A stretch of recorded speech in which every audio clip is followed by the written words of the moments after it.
Hamsa Deng Taba bersama tim kuasa hukum kunjungi kantor pemerintah Kota Makassar dan pendapatan daerah. Berita bidangnya yang betul, ya. Kenapa bisa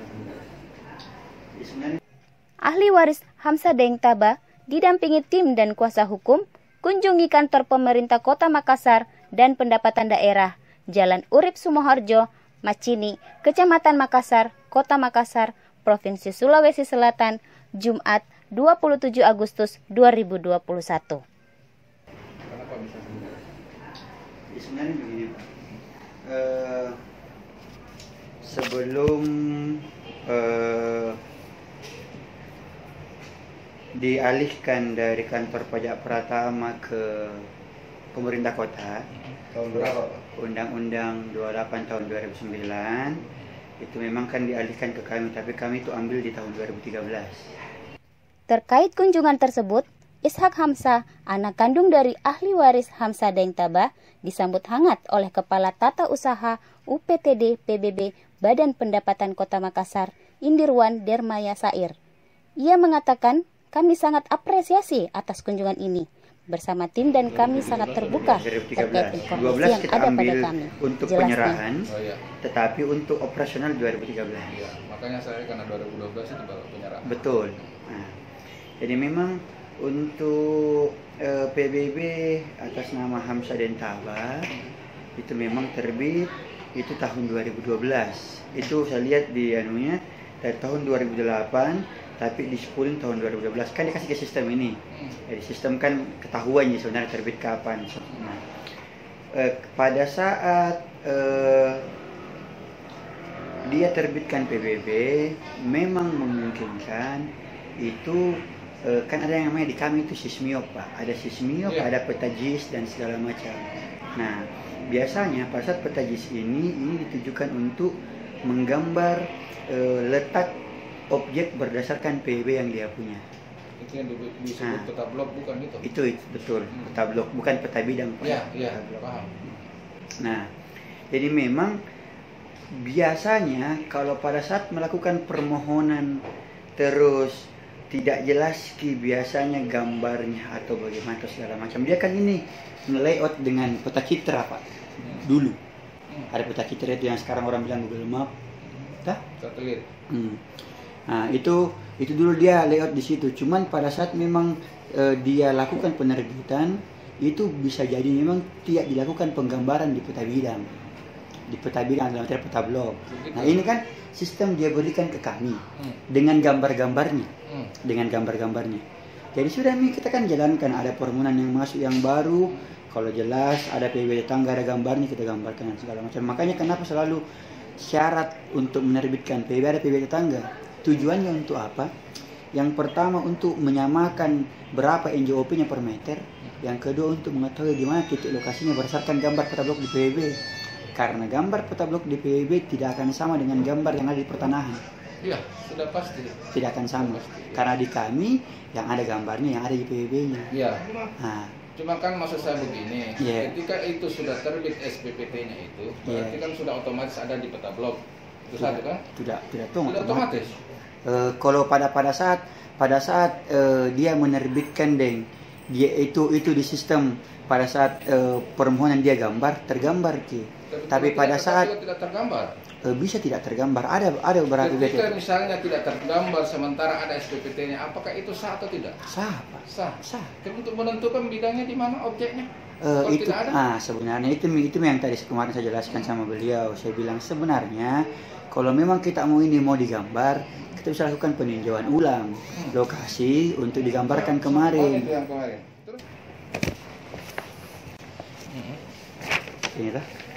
Ini kan permohonan ini. Dia bermohon tahun 2012 permohonan PBB-nya ini masuk. Hamsa Deng Taba. Gambarkan lokasi yang dimaksud dan PBB tetangganya di mana. Contoh ini, orang bermohon baru ini. Ini PBB tetangga, ini lokasi. Jadi pada saat teman-teman cross check, berarti PBB tetangganya di sini. Berarti saya gambarkan kotak di sini atau saya potong atau bagaimana, Nah, jadi mungkin dia buatkan NOP dengan harapan itu nanti pada saat digambar nanti akan tergambar pada saat ada kegiatan pembaharuan data. Cuman daerah Barombong memang selama ini belum ada kegiatan pembaharuan gambar, Pak. Belum ada kegiatan pembaharuan gambar. Makanya banyak tanah di Barombong itu yang tidak tergambar PBB tapi ada di PBB. Maksudnya kita tetap terbit PBB-nya tapi tidak ada gambar lokasinya begitu. Cuman memang kami sebenarnya tidak permasalahkan tidak ada gambar. Kenapa? Yang pertama, gambar di peta blok PBB tujuannya itu adalah untuk melakukan penagihan, Pak, ke kami. Ya. Tidak ada hubungannya dengan lokasi tanah. Ya, tapi kan harus jelas objeknya kan. Makanya kemarin saya bilang, kalaupun misalnya ini gambar kita mau jadikan sebagai dasar di mana kita punya lokasi, takut juga menjadi salah. Kenapa saya bilang? Contoh, ada 10 rumah, Pak, yang ada PB-nya cuma 3. Di kami itu 3 di kota-kota tergambar. Berarti 10 di situ. Berarti kalau 3 ton yang muncul di situ. Pertanyaan saya begini, Pak Sahir. Ini kan ada dasarnya untuk menerbitkan itu. Betul. Ya. Dari pajak Pratama juga kan pasti ada dasar. Betul. Dasarnya itu adalah rinci, katakanlah rincinya. Bagaimana dengan rincinya itu? Apakah itu tidak dijadikan rekomendasi untuk membuat itu atau bagaimana? PBB rohnya administrasi. Jadi pada saat mereka melakukan permohonan, dan ini barang kan barang lama, bukan barang baru ini. Betul. Pada saat dia melakukan permohonan berarti ada rinci yang dikeluarkan. Sudah pasti itu dasar kan? Betul. Mungkin izin Pak ya, pertimbangan kantor pajak Pratama menerbitkan PBB kan pasti ada. Mungkin rinci kah, sporadik kah, atau bagaimana mungkin keluar. Nah, dingnya kami Pak itu adalah pajak. Pajak. Berarti bukan kepemilikan Pak toh? Bukan kepemilikan. Jadi mungkin ada pertimbangan kantor pajak Pratama menerbitkan kita punya PBB mungkin karena kita menguasai kah, kita memanfaatkan kah, atau jadi kita memiliki, tidak ada masalah. Nah, kalaupun misalnya di tengah jalan kita bersengketa berdasarkan PBB, kan ada alasan yang mendukung di belakang ini. Ada alasan. Kami sering dipanggil menjadi saksi, kami sering dipanggil menjadi apa segala macam, tapi memang selalu diberatkan dengan apa sih dasar terbitnya PBB-nya ini. Kan begitu. Nah, PBB selalu kami selalu berpatokan bahwa PBB ini bukan merupakan bukti kepemilikan. Nah, berarti misalnya pada saat orang punya PBB, berarti kalau emang dia merasa memiliki, berarti dia punya alas hak pendukung di luar PBB. Ada pasti. Sebenarnya kami berharap pemilik lahan kan berarti menguasai fisik ya. Berarti menguasai fisik, bermohon Pak, mungkin alangkah bagusnya kalau kita lengkapi administrasiku dengan ada gambar. Misalnya, saya bermohon Pak, ini alas hakku, ini pengantar kelurahanku, ini batas-batasku. Kita sama-sama ke sana cek. Bisa kita terbitkan gambar. Tapi legal standingnya memang gambar untuk peta JIS atau peta blok PBB itu diperuntukkan untuk penagihan, bukan untuk penentuan lokasi. Itu legal standingnya. Saya sampaikan tidak ada awal toh, yang sampai kita salah paham. Jadi kalau kita punya peta blok, peta bidang dari pertanahan, memang dia diperuntukkan untuk menentukan lokasinya orang. Kalau kami bisa jadi tak bisa gambar saksi data. Ini belum pecah misalnya, atau mungkin di sini ada yang belum bikinkan PBB sekitarnya. Jadi mungkin ini memang kondisi tidak sesuai dengan real. Ini kondisi sesuai dengan yang orang terdaftar PBB-nya. Itulah kelemahannya sebenarnya. Betul. Kenapa kemudian data-data yang seperti ini masih tetap disajikan? Ini kan berpotensi memang betul ini bilang berpotensi sumber konflik.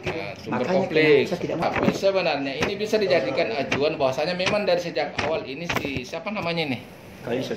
Sultan bin Sumang ini memang pemilik ini yang menguasai ini objek sebenarnya.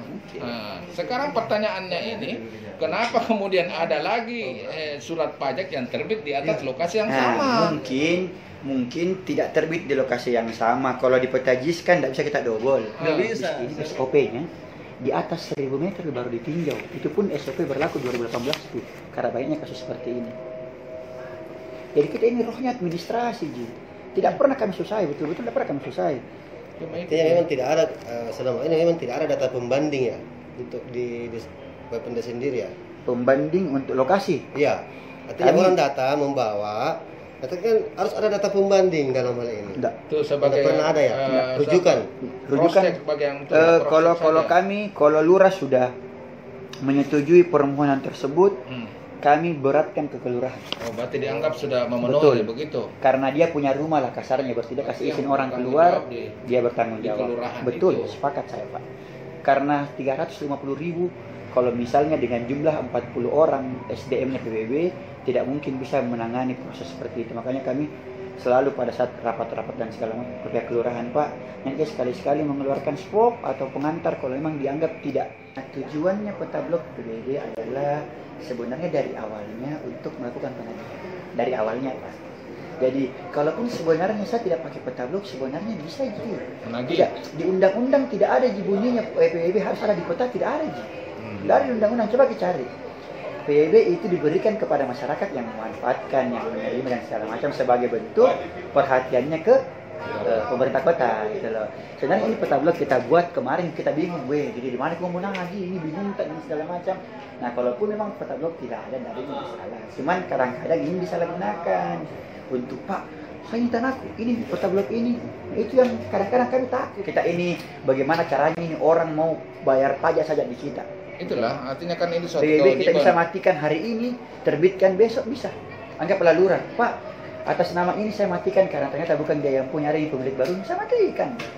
Tidak ada kepemilikan sama sekali. Sama hanya ini ke depan ini, Bang. Ini kan mereka ini kan ada PBB-nya semua ini. Yang mana? Ini semua ini. Iya, ada PBB-nya. Kalau misalnya anggaplah toh ini lokasi Sultan Sumang punya 10 hektar ini. Iya. Ini kan PBB-nya orang. Nanti kalau misalnya betul-betul kita sudah kuasa dan segala macam, dimatikan, terbitkan yang baru atau digabungkan semua PBB ini menjadi satu NOP. Iya. Bisa. Oh, bisa. Bisa gitu. Iya. Tidak ada sama sekali intervensi. Sudah.